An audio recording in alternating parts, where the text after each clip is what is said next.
Olá, sejam bem-vindos a mais um programa Enfoques da Vida, um programa de utilidade pública que fala sobre a espiritualidade e tantas outras situações em que nós podemos compartilhar com você temas importantes para que a gente possa abrir o nosso leque de conhecimento.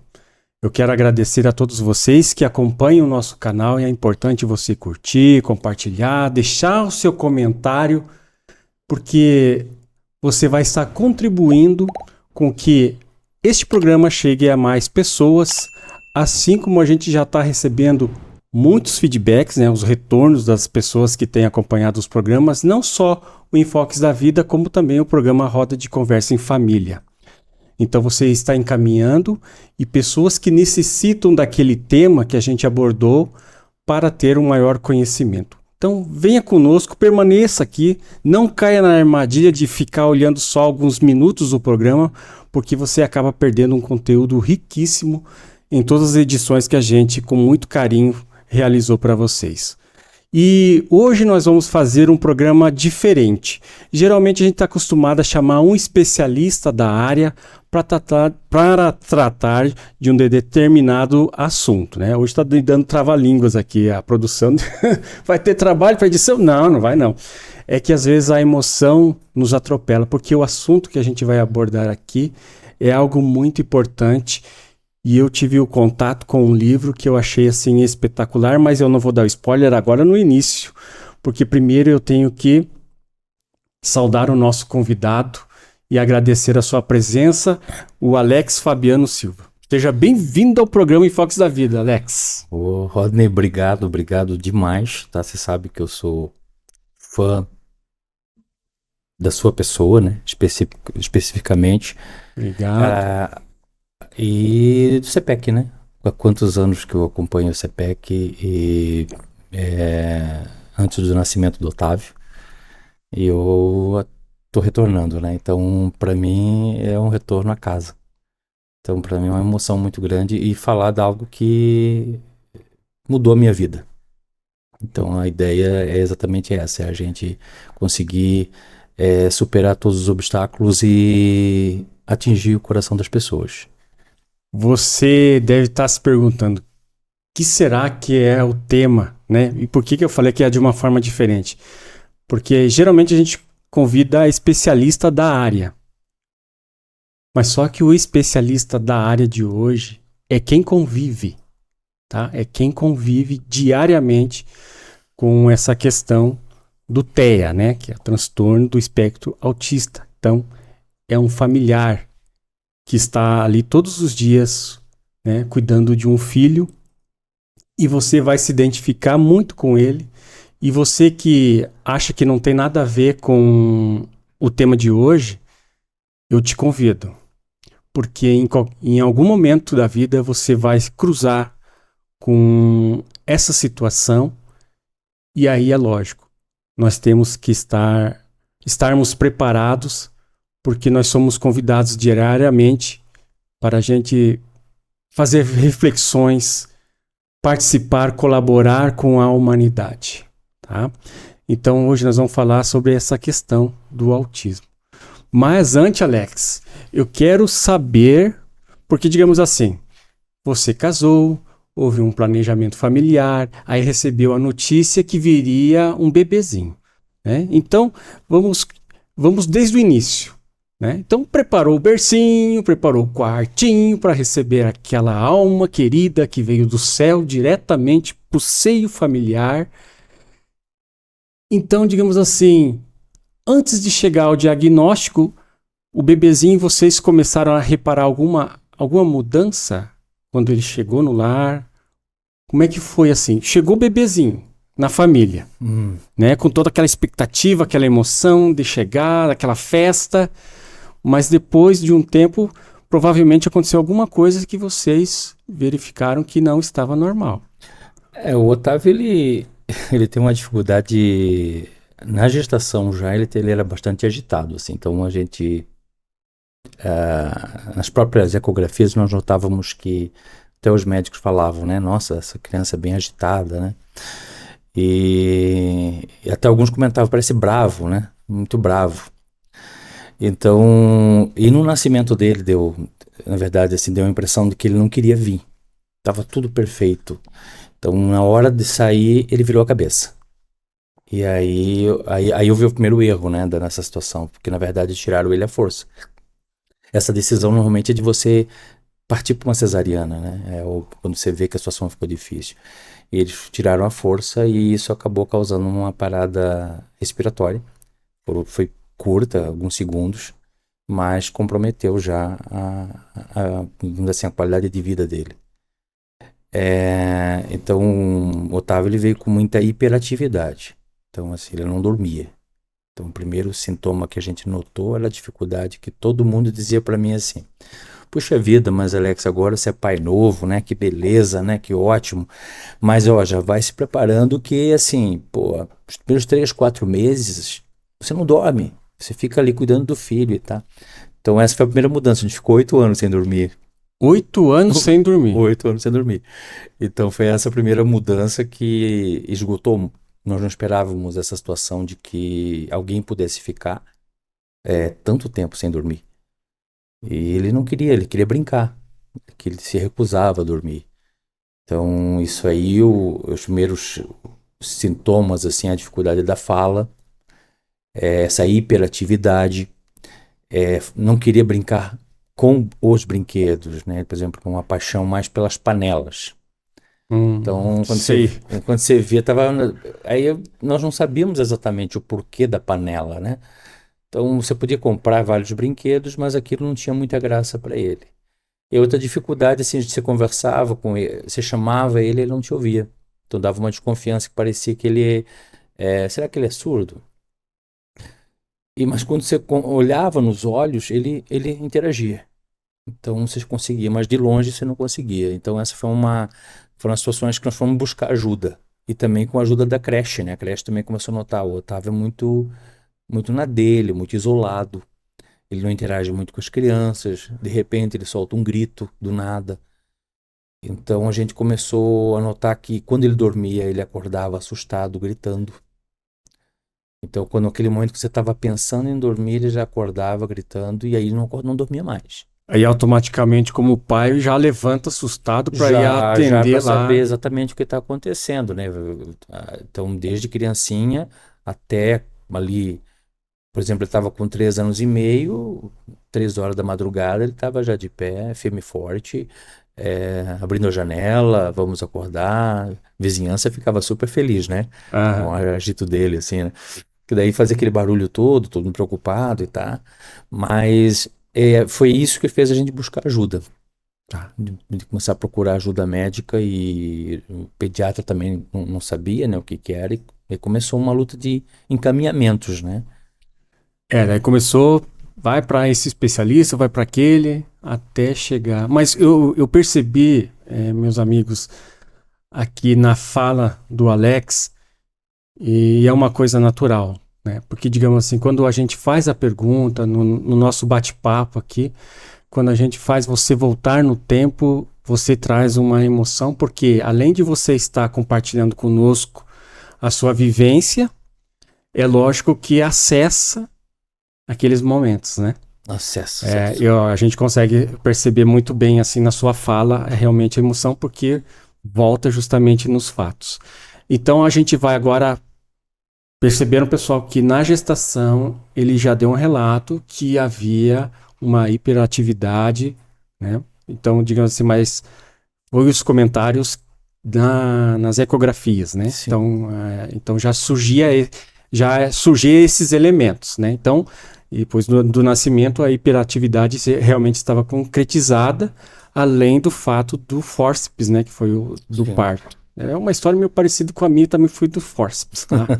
Eu fico pensando assim que eu também acho que eu estava querendo não chegar a esse planeta, porque é de provas e expiações. Então, assim, opa, erraram o endereço, mas tudo bem.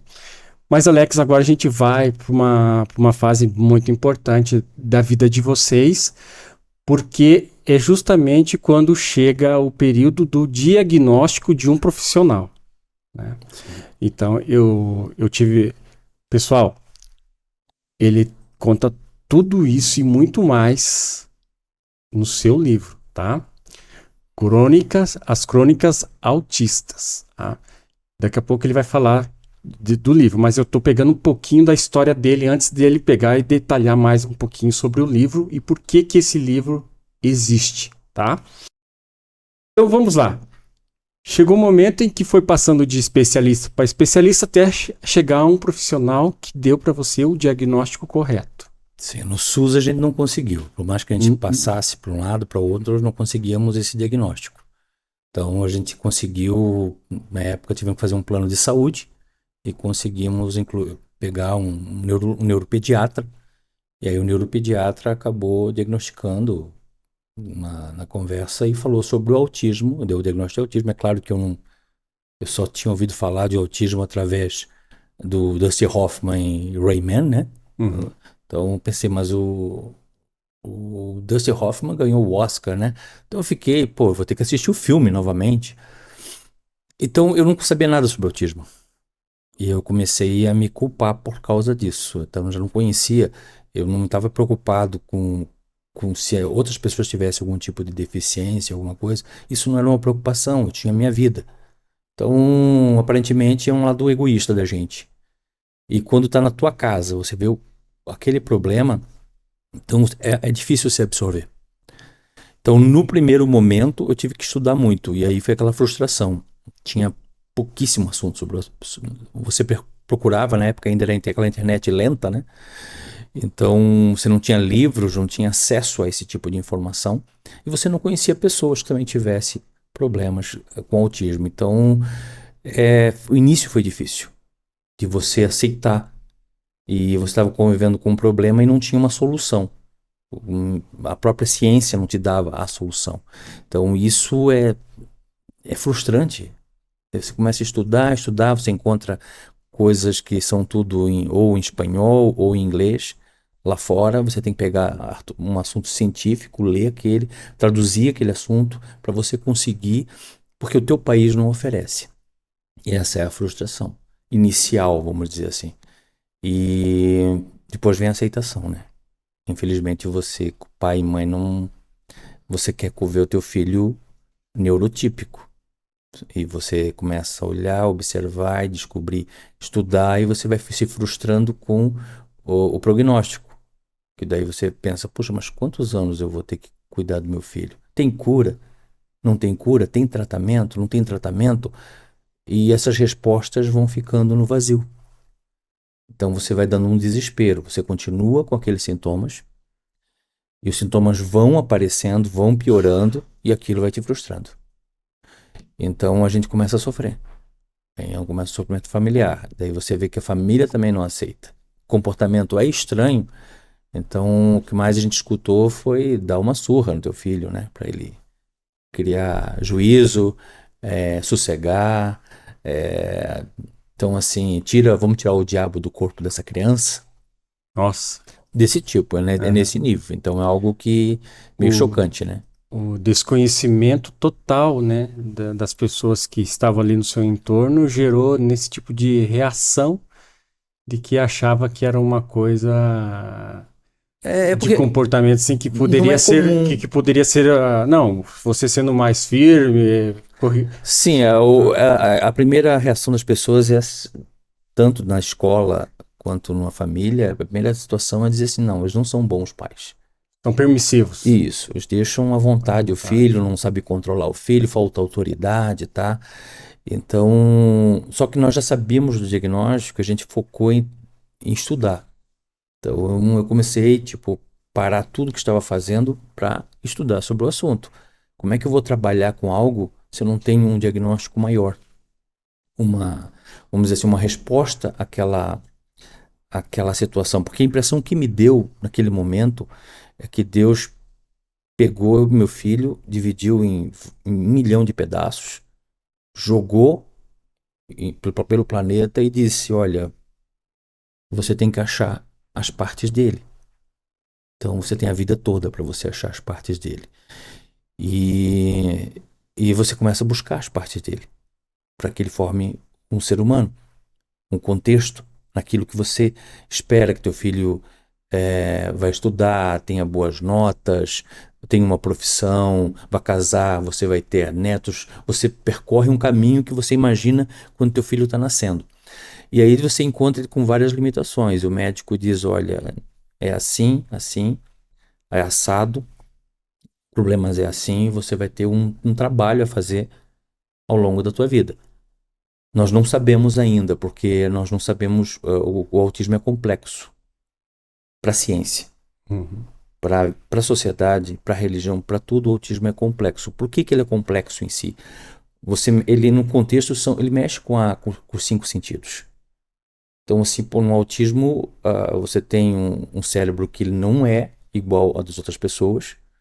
Então, a visão não é igual, a audição não é igual, o paladar não é igual, o tato não é igual, o olfato não é igual, tudo muda. E isso as pessoas não conseguem enxergar lá fora.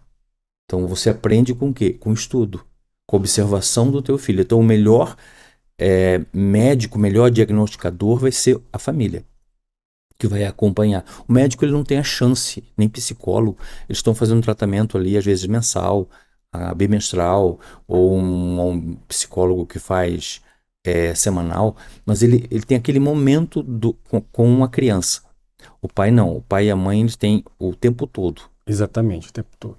Então é esse que é o grande... Quanto mais você observa teu filho, por isso que eu acho que os melhores resultados que nós tivemos foi quando eu criei o Manual do Bom Otávio. Sim, eu vi que você até colocou aqui no livro, Sim. justamente para inspirar as pessoas a fazer esse levantamento, Esse diagnóstico. né, esse diagnóstico e até auxiliar as instituições de educação, Sim, né, que sim. foi um esforço que várias vezes você tentou e, né, infelizmente... É muito triste a instituição não aceitar o teu filho na exatamente. escola é muito ruim.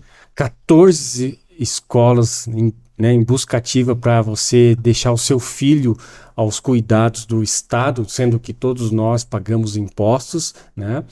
E não ter essa contrapartida daquilo que a gente investe, né? Naquilo que é descontado de imposto para o governo municipal, estadual e federal, e a hora que você precisa da estrutura, Não existe tem. um abandono total. Então fica aqui o recado para você que é legislador, para que você estude um pouco mais sobre o autismo e tantas outras síndromes, né? E que façam realmente políticas públicas direcionadas. Inclusive hoje de manhã, Otávio é o filho, né? Mas o Alex... Eu estava justamente imaginando que com a pandemia nós tivemos a oportunidade de termos o home office, né?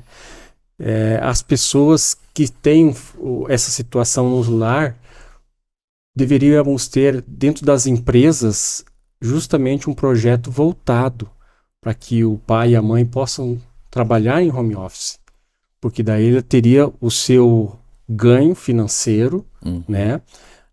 E você pode estar ali dentro de casa atendendo a criança no momento que ela tem que estar com você. Mas no momento que ela estiver na instituição escolar, essa instituição esteja preparada, né, para receber. Então, assim, há como criar essas formas de incentivos fiscais e tantas outras coisas para as empresas que forneça um plano de saúde, né, para toda a família. E é uma forma de contribuição, de ajuda da sociedade para essa situação. Sim. Mas não podemos tirar também do poder público a sua parte que lhe cabe. Mas antes de a gente continuar falando sobre isso, eu gostaria que você falasse também sobre o livro que você, por inspiração de alguém, né, acabou fazendo esse trabalho maravilhoso. O livro, na verdade, eu não consegui, né? Eu sou escritor, eu fiz o meu primeiro livro, e quando eu fiz os Donatários foi... eu comecei a escrever o livro em 2001, os Donatários, meu primeiro livro, né? Esse é o terceiro, né? Esse é o terceiro. E aí eu pensei assim, puxa vida, eu sempre gostei muito de ler, eu quero escrever. Como é que será a sensação de escrever um livro? Mas nem sonhava em publicar nada, mas eu comecei a escrever em 2001. Aí eu pensei, puxa vida, vou criar personagens e tal, e pá, e eu ia fazer uma crítica contra o nosso país mesmo, né? A forma como ele funcionava. Como eu trabalhava no setor público, eu via muita corrupção. e aquilo me assustou. Falei, puxa vida, eu não esperava encontrar esse tipo de situação. Então eu comecei a escrever o livro. Então, só que quando eu estava começando a estudar, bolando tudo isso, veio a situação do Otávio. Então eu tive que parar com o livro, porque eu me dedicar só ao Otávio. Então já em 2007 ali eu já estava buscando o diagnóstico. Só saiu em 2010, foram quase praticamente 3 anos de busca disso aí. Então eu só voltei a escrever o livro em 2019. Olha só o tempo. Quando eu pude. E assim, as pessoas me perguntam assim, mas como é que você consegue escrever livro se você é pai de um autista? Eu pego ônibus para trabalhar. Eu fico muito tempo dentro do ônibus, ou então no ponto de ônibus. Então eu estou sempre com uma caneta e um caderno, geralmente caderno do Otávio. Um caderno velho que ele que não usou, eu comprei para estudar. Então geralmente ele tem aquela pilha de cadernos, eu levo os cadernos e é ali que eu escrevo. Então, como eu fico às vezes 5 horas dentro do ônibus para ir trabalhar, eu vou lá e vou escrevendo aquilo que eu quero fazer. Então, o primeiro meu contato com o autismo foi criar um personagem. Quando eu criei os Jonatales, eu fiz o personagem principal com autismo leve. O meu teste era observar se as pessoas conseguiriam captar que o personagem era diferente. Eu não toquei num assunto que ele era autista, mas eu joguei. Então, só no segundo livro, que foi O Veterinário de Cascavel, é que eu já, como não deu para identificar, eu já coloquei ele como portador da síndrome de Asperger. Então, na introdução do livro, eu já coloco que, para ninguém achar o comportamento estranho dele, e não fazer pré-julgamentos, eu já vou citar que ele é portador da síndrome de Asperger. Então, para que as pessoas entendam o comportamento estranho daquele personagem. Perfeito. Então, a minha ideia do terceiro livro era fazer um romance autobiográfico. Uhum. Então, envolvendo a família, pais, tudo, contando uma história, fazendo um contexto. Comecei a escrever também no ônibus. Bastava eu começar a pegar a caneta, começava a chorar. Eu pude acompanhar que esse aqui é um filho de papel, né? Como o José Maia fala, né? Quando você consegue reproduzir um material deste, é um filho de papel. E se a gente pudesse analisar quantas vezes você relata os momentos mais difíceis da sua vida, né? Das tantas vezes que você chorou, se essas lágrimas pudessem sair deste livro, acho que algumas caixas d'água de mais de 1.000 litros, né, teriam sido enchidas com essas questões. E aí, em algum momento você coloca que seu filho é fã dos Marvels, né, dos super-homens, dos super-heróis. super-heróis, né, da Marvel. E aí eu tive, quando a gente está lendo, a gente viaja na história.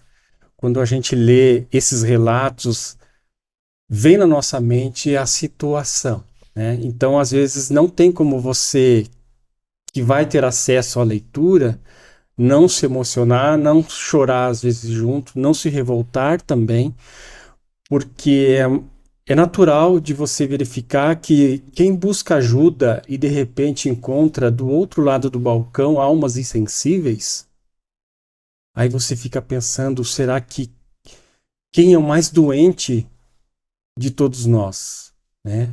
Alguém que veio com um transtorno, alguém que veio com uma deficiência física ou aquele que está com a alma mais podre, desculpe a expressão, que não consegue ter um momento de lucidez, de olhar nos olhos do outro, como a gente fala e também tem no livro, que é o espelho da alma, de poder observar que aquela pessoa que veio te pedir ajuda, você não tem esse olhar de compaixão, de empatia. Apenas é uma palavra bonita, empatia, compaixão. Às vezes nós temos uma casca perfeita de um verniz perante a sociedade, se mostrando seres bons, mas a hora que chega o momento de você arregaçar as mãos para realmente trabalhar a terra do seu coração, você vê que ela está infértil, né? Esse é um livro que, digamos de passagem, é um manual de vida, é uma história real, sabe? Fatos reais, quando você assiste aquele filme, baseado em fatos reais, essa leitura é baseada em fatos reais. E eu tenho a certeza que você mesmo tendo o choque com determinadas situações que esse livro relata e muito bem, ele traz aqui também momentos, Alex, que eu verifiquei que você recorre nos momentos de desespero até o espelho, né? O espelho físico, para que você possa se confrontar Melhor amigo. com o seu lado bom ou ruim, com sua luz e com a sua sombra, na busca de inspiração para que aquele momento você possa receber a ajuda divina de alguma forma, né? E também algumas passagens bíblicas que tragam um sentido para te fortalecer naquele momento em que você, a gente sempre fala, está entregando os bets, né? Ou está entregando aos pontos, ou está desabando. E eu lembro assim que uma vez eu recebi uma mensagem do Guerreiros da Luz, que todo guerreiro da luz um dia chegou a desistir, mas voltou ao caminho, né? Então, altos e baixos fazem parte da nossa aprendizagem de seres humanos, sempre em busca das respostas. Como você teve o contato com algo que era novo, e geralmente nós, quando temos essa questão de estarmos sendo envolvidos em algo novo, nós temos muito medo de enfrentar, porque a gente não acredita que a gente tem essa capacidade.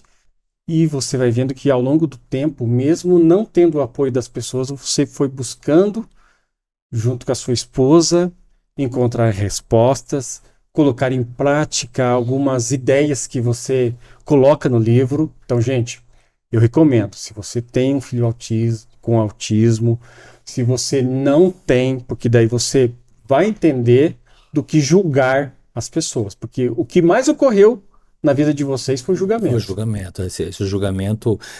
Por isso que assim, eu prometi pro Otávio que eu teria que fazer esse livro para ele. E ele falou: Nossa, mas você fez o livro, 2 livros com autistas, né? Mas eu não apareço nos livros, né? Então eu falei: Não, vou fazer. E aí tinha prometido. E eu, quando eu prometo, eu tenho que cumprir. Eu tenho essa coisa dentro da minha pessoa, né? Só que eu não consegui, era fazer, chorava, e eu descobri que o que falta, não é porque não é só o tratamento do filho, né? Não é o autista em si que tem que ser tratado.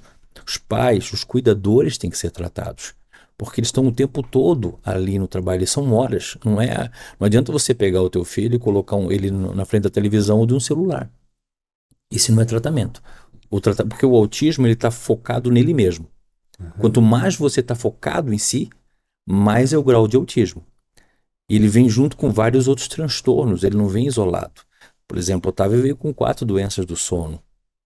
Então ele tem transtorno de ansiedade, gravíssimo. Ele tem uma compulsão, transtorno de compulsão alimentar, ele tem toque. Então, junto com uma série de hiperatividade, transtorno de déficit de atenção, uma série de situações que você tem que ajudar a controlar com vários profissionais.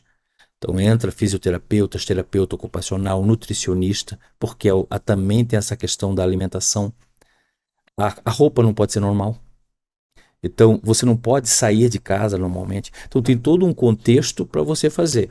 Então, quando a ideia de fazer o livro, eu errei muito, porque eu não tinha manual ou uma orientação.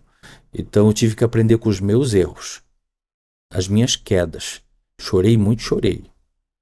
Botei a culpa em Deus? Botei. Falo abertamente que botei a culpa em Deus. Depois fiquei com a pior das sensações, que é ter pena de si mesmo. Então foi um tempo perdido e que eu não recomendo. O autismo você tem que correr contra o tempo, porque a criança está formando o cérebro. Então entre a infância e a adolescência, você tem que correr contra o tempo. Quanto mais cedo o diagnóstico, melhor. E melhor você vai dar aquilo que teu filho precisa, que é a atenção de toda a família. Então é um trabalho conjunto, não é um trabalho isolado. Então eu tive essa dificuldade, a minha família é de Joinville, a família da minha esposa é de Ponta Grossa, nós não tínhamos como ter esse apoio. Mas então assim, eu pensei, falei, pô, Otávio, filho, eu não consegui fazer esse livro, porque eu estou chorando ainda, Eu sempre escrevi crônicas com relatos de casos, eu deixava no computador aquilo. E eu pensei, só que assim, tinha crônicas pesadas, porque era hora do meu desabafo. Quando eu queria falar mal do governo, eu falava mal do governo. A emoção falava mais alto. Sim, se eu queria falar mal de alguém que tinha falado mal do meu filho, né? Como tipo, eu vi assim, poxa, quando o Otávio tava ali, pô, se fosse meu filho, eu dava um monte de tapa, uma cintada, chicotada, já resolvia isso. Eu tinha que intervir, né? Falar, poxa, que bom que você descobriu o resultado final de como você tratar o autismo. E aí você acaba sendo sarcástico, né? Tipo, poxa vida, você é o gênio. Porque, na verdade, assim, as pessoas estão gastando fortunas no mundo inteiro para tentar achar uma solução e você acaba achando uma solução à base do chicote, da cinta. Que maravilha, que bom. Né? Vamos espalhar isso aí, vamos divulgar, que tal fazer um artigo científico sobre isso, né? Porque daí você acaba resolvendo. Então, as tuas emoções vão sendo afloradas e você acaba perdendo a paciência, então você está chorando. Então, assim, como você não tem um tratamento, o governo não te dá um tratamento psicológico, por isso que eu converso muito no espelho. Então, tem muitas conversas minhas do espelho que eu não coloquei aqui, né? Eu Coloquei cheguei, algumas. eu confesso que quando você colocou do espelho, eu cheguei a imaginar assim. Provavelmente antes do nascimento do Otávio havia um ciclo de relacionamentos, de amizades, e de repente, quando vê um casal agora dedicado somente a esse atendimento específico de um familiar, né, todo cuidado de amor, se esses relacionamentos sociais se pulverizaram. Sim, ele pulveriza, ele vai embora, porque primeiro que as pessoas ligavam pra gente e perguntavam: ah, tem um ano, nós estamos vamos fazer um aniversário, uma festa de aniversário. Ah, que bom, deixa eu perguntar, mas o Otávio vem? É claro que o Otávio vai, né, gente? Faz parte da família? Imagina, daí aquele silêncio do outro lado. Uhum.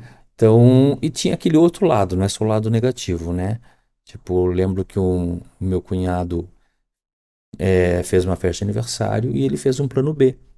Ele organizou tipo um lado, quase uma festinha ao lado para o Otávio, né? Tipo assim, o Otávio se sentia à vontade. Então foi o que aconteceu que eu expliquei na escola também. A inclusão não quer dizer que você vai colocar ele no meio da muvuca.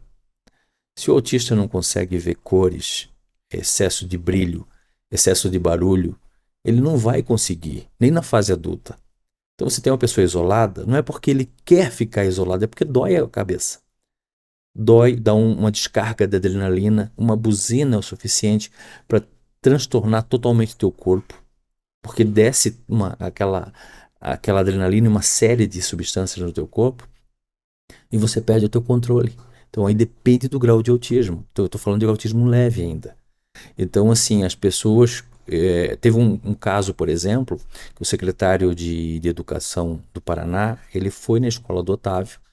Ele queria saber por que o Otávio não estava ali misturado com as outras crianças no evento. Eu expliquei para ele, esse é o segredo da inclusão. Ele está separado. Ele está junto com a tutora, ele está bem.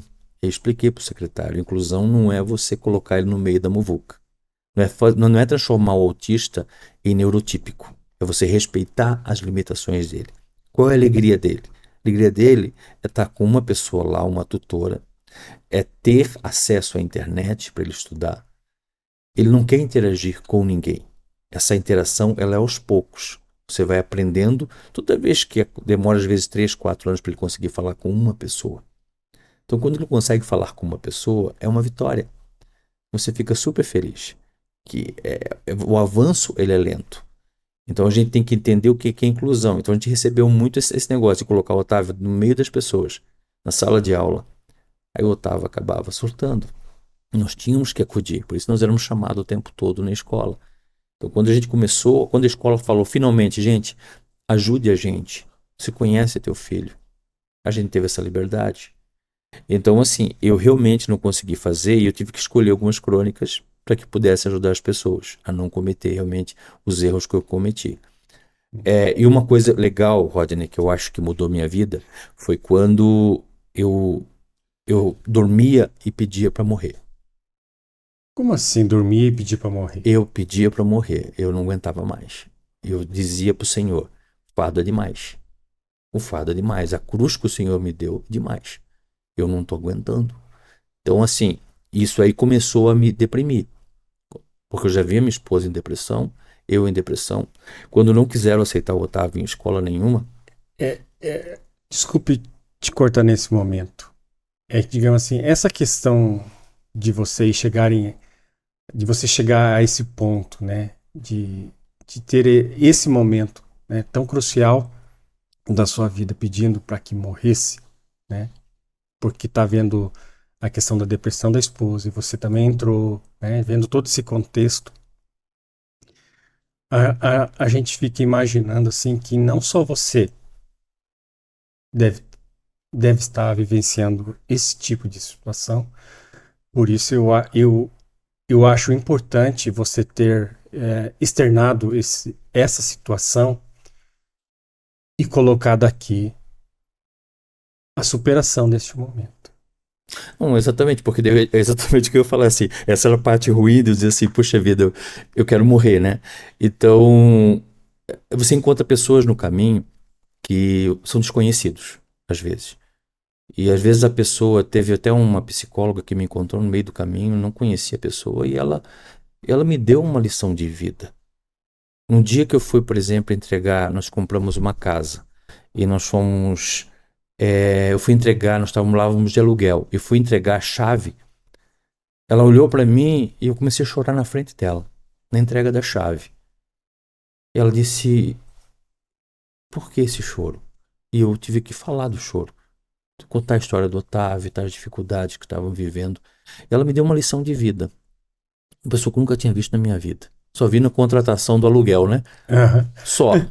Era imobiliária. E eu nunca esqueci daquela pessoa de, puxa vida, ela me deu uma lição. Ela não me crucificou, na verdade, não me julgou. Então, mesmo assim, no momento difícil, veio um momento de glória. Porque o que acontece? Tem pessoas que te iluminam, te ajudam. Você está no fundo do poço, tem gente que te levanta e você vê a mão de Deus. Então, nesse momento que eu comecei a rezar para morrer, chegou um ponto onde eu ouvi uma voz que dizia assim: então você vai morrer. Tanto que você está pedindo, você vai morrer. Só que eu não quero que você morra dessa forma que você está pensando. Você tem que apagar o velho Alex. Esse velho Alex não funciona para o tratamento do Otávio. Você tem que renascer. Então nós vamos fazer o seguinte, nós vamos matar você e amanhã você vai acordar diferente. Você vai acordar diferente e você vai ampliar a tua visão para a humanidade. E assim eu acordei e é os milagres que acontecem, né? Eu acordei no outro dia e como pensei assim, puxa vida, parece um sonho isso, né? Mas a mensagem é muito clara, eu tenho que matar o antigo Alex. Fingir que eu sou uma nova criança, crescendo lentamente e vendo o mundo de uma forma diferente. Não aquele Alex que não olhava para os outros. Não é aquele Alex que estava focado na Terra. Mas um Alex que podia ver o mundo de uma forma bem maior. Com seus problemas, onde você pode estender a mão a qualquer situação. Você vai ter tempo, né? Então, assim, eu sempre me considerei um unibanco 30 horas. Porque 24 horas Não, não não dá dá. mais. 24 horas não dava. Então, o que eu fazia pro Senhor? Eu cheguei a esse ponto também, antes de pedir rezar para morrer, eu rezava para que ele mudasse o sistema de 24 horas, que passasse para um unibanco 30 horas. Eu precisava de mais tempo. Uma agonia de tentar resolver. O meu transtorno de ansiedade, de querer resolver. E a depressão de estar sozinho, de se sentir sozinho. Depois que eu mudei o foco, depois que eu passei a conversar à noite com o Otávio, por exemplo, conversar com ele dormindo. Então eu começava a bater papo com ele. Voz baixinha, mas conversava com ele. Filhote, né? Ó, eu quero que você saiba que você é sempre bem-vindo aqui. Quero que você... Conversando com o espírito dele, né? Bom papo. Então, duas coisas que eu comecei a fazer. Conversava comigo mesmo, né? Porque eu não tinha... Então eu ia pro espelho para bater papo comigo. Eu não tinha como conversar porque ninguém tinha tempo para mim, né? Então, minha pessoa estava meio jogada ao lado. Então, eu conversava com o espelho e perguntava para mim: como é que você está hoje, Alex? Você está bem? Eu mesmo respondia: pois é, eu tô com sono. Não, você vai ficar. Eu mesmo respondia. Parece uma coisa meio de esquizofrênico, né? Sim. Mas é uma forma de autodefesa. Eu comecei a conversar, renascer, a mudar meu comportamento com as pessoas, olhar as pessoas de uma forma diferente, ser mais simpático, mais empático com as pessoas, ouvir as pessoas, ouvir os problemas das pessoas. Ouvindo as pessoas eu conseguia ajudar o Otávio. Então mudou minha vida quando eu comecei a me doar para as pessoas, a ver o mundo de uma forma diferente, ver o meu trabalho de forma diferente. Então quando eu renasci e disse eu vou apagar esse Alex lá não estava funcionando, senão o tratamento estaria funcionando. Entendi. E deu certo. É mais ou menos o que aconteceu com o Paulo de Tarso, né? Isso. Ele teve que... É mais ou menos uma situação assim. É lógico que lá era um outro contexto. Isso. Esse seu é outro, né? Eu gostaria que você olhasse para a sua câmera, né? Que é aquela que vai te dar um destaque maior, para que você falasse agora como que a gente adquire essa obra, né? Que você realizou, né? Essas crônicas autistas, aonde que está à venda, para que as pessoas... Porque a gente, digamos assim, a gente não entrou muito de detalhes aqui dentro, porque eu quero convidar as pessoas para que ela... porque, digamos assim, aqui dentro, minha gente, eu posso afirmar para vocês, existem relatos de tentativas de inclusão e respostas de exclusão, né? Temos aqui a busca ativa pelo conhecimento sobre as questões do autismo e tantas outras síndromes, tantas outras situações que agravam, né, a vivência do dia a dia. Realmente, assim, situações que, se você ler, você vai sentir uma ponta de revolta, né, por justamente quando eles buscam ajuda, se apresentam lá com as pessoas que devem de ser acolhidas e tem um tratamento totalmente avesso, né, do que um ser humano oferece a outro, né? Então, digamos assim, você vai chorar, você vai trabalhar diversas emoções em você, mas você vai encontrar a coragem, porque, como ele falou, ele teve que focar em mudar o sentido das coisas. Até, inclusive, o Theia, ele alterou o nome. Ele teve inspiração. Então, digamos assim, vou deixar que ele fale agora com vocês. Inclusive, até pode ter aquisição de trechos do livro, se for online. Então, essas coisas ele explica. Eu não entendo muito bem, mas agora como eu estou com o físico, então para mim agora está mais fácil. Mas se você quer só trechos do trabalho, então ele vai explicar para você tudo isso que eu estou pedindo agora. Então, fica à vontade a sua câmera lá. É assim... Primeiro que as pessoas pensam que o escritor ele ganha dinheiro com livro, né? Isso é um erro. Quem ganha dinheiro com livro, na verdade, são as editoras, né? Então, o livro em si, como eu falei, eu tive que fazer uma adequação, deixar ele mais... Vamos dizer assim, tinha muitas crônicas, eu tive que separar algumas para não ficar cansativo, tinha que ser uma coisa prática para as pessoas. E o objetivo do livro, eu achei que ele ficou caro, porque ele é comprado, quem faz é o Clube de Autores, tá? Então, você não tem como você bancar, ainda mais, pai de autista não tem dinheiro, né? A gente está sempre gastando com o tratamento do filho. Então, na verdade, ele é muito caro o tratamento do autismo, muito caro. Então o governo pula fora. E o plano de saúde ele não quer o teu filho autista. Então esse é um problema sério que você tem que encarar. Então quem tem muito dinheiro acaba, de alguma forma, vencendo parte do problema. Só parte do problema, porque o grande tratamento é feito pelos pais e familiares e amigos. É quem cuida dele, é quem participa do dia a dia. Então assim, o livro em si, eu até recomendei para o pessoal, gente, vai pelo digital. Porque o livro físico, ele ficou R$46, ele não me dá lucro. Isso aí o lucro vai para o Clube de Autores. Agora, ele está na Amazon de forma digital. Então ele sai R$5,99 pela Amazon. Que você lê no celular. Todo o conteúdo? Todo conteúdo. R$5,99 todo o conteúdo. Todo o conteúdo, né? Daí você precisa de ter só um celular e uma conta na Amazon. Daí você consegue comprar. E na Amazon a Amazon tem uma vantagem que você pode comprar para amigos. Você tem uma parte lá onde você clica comprar para outras pessoas. Certo. Aí você só precisa saber do e-mail da outra pessoa, né? Você coloca o e-mail e vai o livro para outra pessoa. Daí a pessoa resgata ele, ela vai lá, baixa o Kindle, né, no seu celular, pode ser no computador, no tablet, celular, qualquer aparelho eletrônico, e aí você baixa, põe a tua conta da Amazon e você resgata teu livro.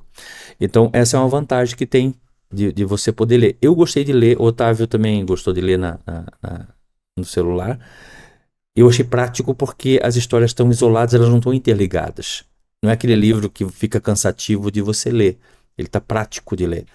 Então, inclusive esse livro eu trouxe para você dar de presente novamente para você dar uma pessoa que de alguma forma foi especial para você.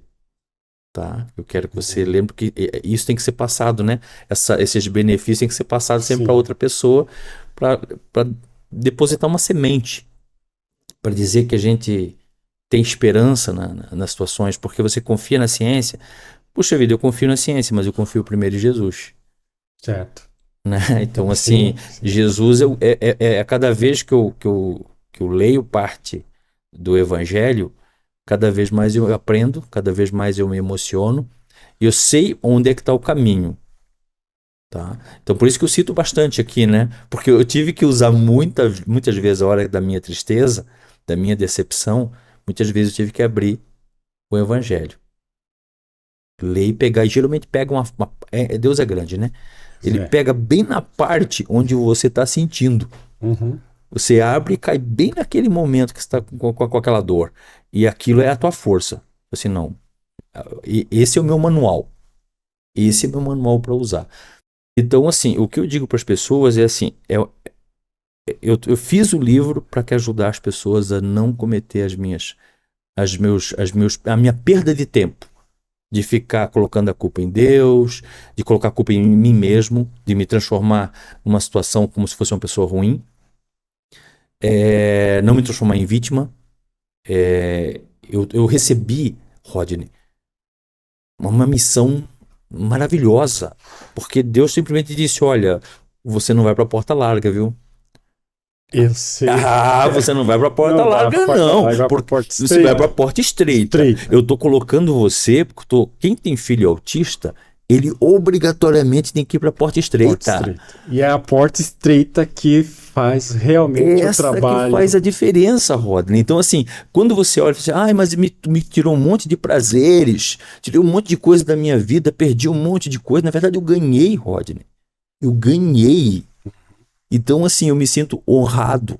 Hoje eu dobro meus joelhos e digo obrigado, Senhor, pelo presente que o Senhor me deu, né? Além de ser o meu grande amigo, meu grande parceiro, que é o Otávio, na minha vida, a maior admiração que eu tenho por ele, por tudo que ele já me ensinou, porque hoje o que eu sou, que eu tenho dentro de mim, além de Deus acima de tudo, né? Meu filho Otávio. Ele me ensinou a ser gente. Eu aprendi a ser humano. Agora vamos colocar ser gente. Eu aprendi com ele. Pois é, Alex. Chegamos ao final do programa. A gente até extrapolou o tempo, mas a gente conduz o nosso programa justamente envolvido no tema, na emoção, no conteúdo.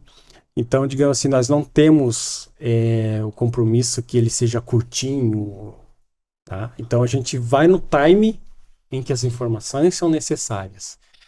E então, para a gente encerrar, eu gostaria de te dizer o seguinte: provavelmente algumas pessoas que leram esse livro talvez te passaram algum feedback do que foi ter acesso a esse conteúdo, e provavelmente alguns mais próximos ou algum que de repente comenta, fala assim, olha, eu tive acesso a este livro, essas crônicas aqui, fui vendo cada situação de cada ano, né, que você coloca, 2011, 2012, e assim vai, as situações que aconteceram durante todo esse tempo, né, que você esteve dedicado, você e sua esposa, porque a gente não pode esquecer que ao lado do Alex, né, a sua esposa, a sua companheira, também compartilhou de todas essas frustrações, de todas essas situações de derrotismo e ao mesmo tempo de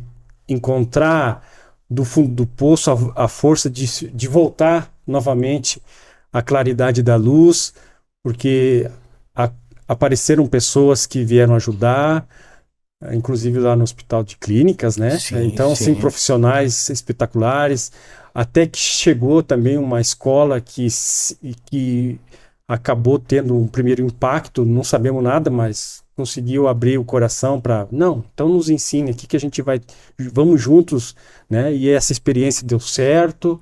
Então, assim, o manual do, do Otávio realmente fez grande diferença nesse sentido e está aqui. Então, digamos assim, eu não quis abrir muitas coisas dentro do livro para realmente estimular você a ler.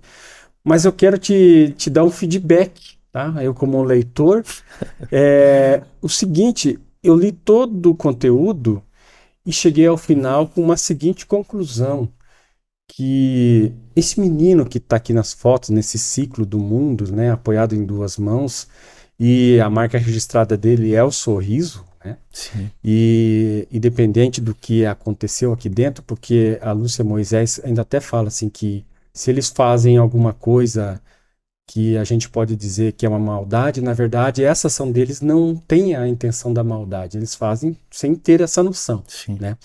E aí eu cheguei à conclusão que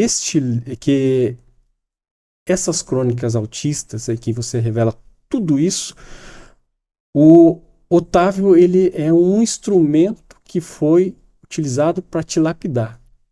Com certeza. Porque eu vi que você saiu de uma condição para o que você é hoje, totalmente diferente, disposto a trabalhar pela humanidade e cabe bem certinho na última mensagem que a gente colocou aqui no CPEC, né, no salão, sobre quem realmente é um pacificador, que está trabalhando como pacificadores, que teve que passar por provas e expiações terríveis, mas que é natural a gente sentir vontade de desistir, mas o nosso íntimo sempre nos chama, né? Vinde a mim, vós que estáis cansados, que eu vos aliviarei, e foram surgindo situações que aliviaram.